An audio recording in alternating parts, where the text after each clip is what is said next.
Now to Switzerland, where officials say a fire that killed at least 40 people on New Year's Eve was probably started by sparkling flares held too close to the ceiling.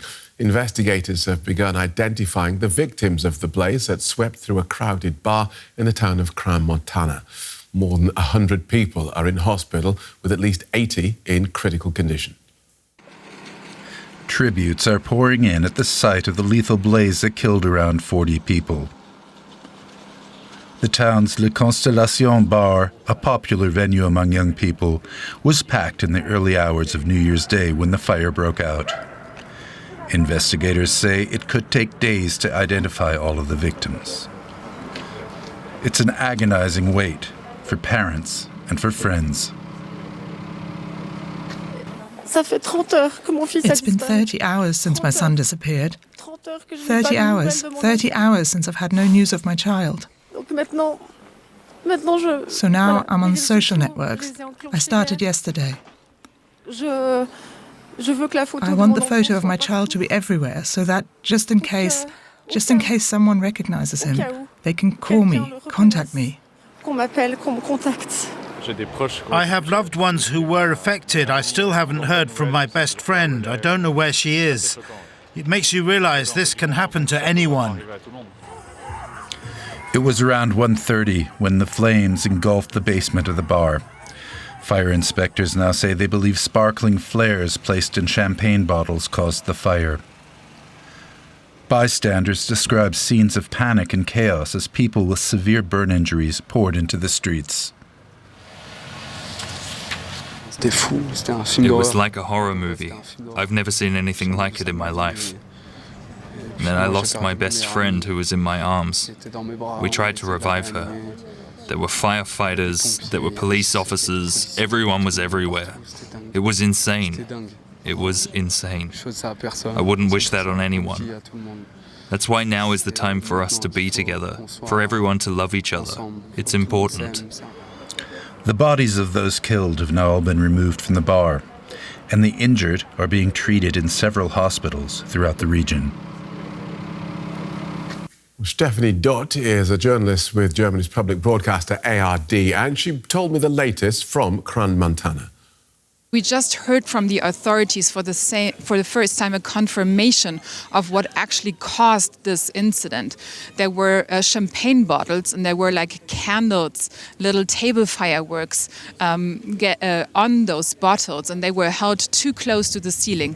So the ceiling caught fire and the little fire was turned into a big one in seconds. So this is why the fire actually started, and we now have the confirmation. Eyewitnesses have told us the same. The authorities also say that it was really a thing of a couple of minutes until it was too late for everyone who was in the bar to come out. So they were trapped on the subfloor of this bar and were not able to get out anymore. I guess, having established how the fire started, one of the biggest questions is going to be how it spread so quickly. Yeah, so we've seen a couple of photos, and you can see on them that there is some acoustic foam on the ceiling that is very highly inflammable. So once the fire started, it was really a thing of a couple of moments until it became a big fire, and experts tell us the heat that is developing within a very short amount of time is not handleable for a human body. So this is really why the fire, that's what the authorities think so far, but everything is under investigation. That is still an ongoing investigation. And of course, they're still trying to identify the victims. They do, and we know that 10 of the dead victims haven't been fully identified yet. So they are burned very, very heavily.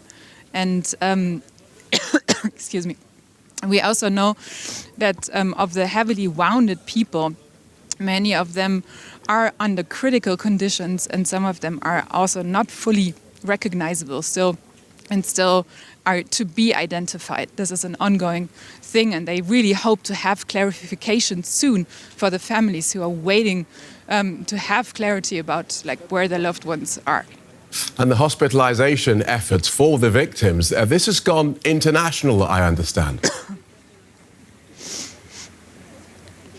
Yes, they are transporting the victims to specialized clinics outside of Switzerland, to Germany, for example, also to France. The clinics in the region were already full yesterday in the morning, and now they are really seeking specialized treatment all over Europe. And the solidarity is really very, very big here. Every country is offering help, flying out people to different hospitals, and that's also an ongoing process. Thank you for that, Stefanie Dodt with Germany's public broadcaster ARD in Crans, Montana.